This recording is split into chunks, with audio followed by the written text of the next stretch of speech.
Now you might be asking yourself at this point, what do we use encryption for? Well, we have different applications that use encryption on our computers.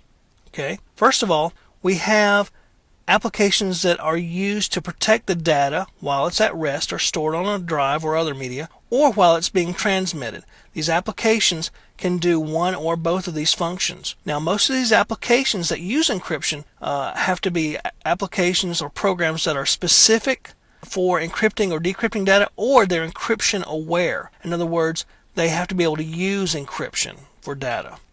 Now, some of these applications that we use to specifically encrypt or decrypt data include things like the Windows Encrypting File System, or EFS, which we're going to talk about a little bit later in the course.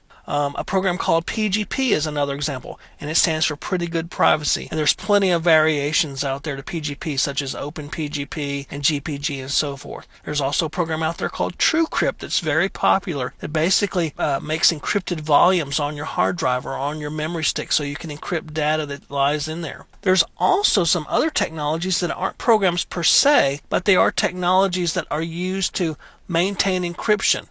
Two of those, for example, are Secure Sockets Layer, or SSL as we call it sometimes, and the HTTPS protocol. These two technologies are used to actually secure encrypted sessions when we have a web browser session or an internet session, for example, when we're buying, say, something over the internet. SSL and HTTPS are used to encrypt that data as it's transmitted and received over the internet. So as you can see, there's lots of applications out there that deal with encrypting or decrypting data, and these are just a few examples that we've talked about.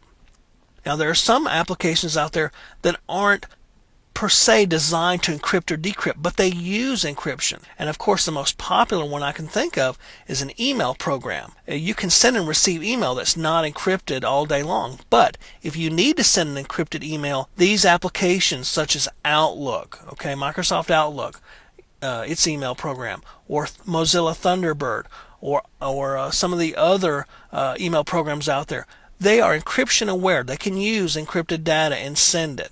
Another example might be your web browser, which is capable of sending and receiving, or dealing with rather, encrypted data. Authentication programs, such as the kind of programs that you use to log into computers, such as Windows, they can deal with encryption. They are encryption aware.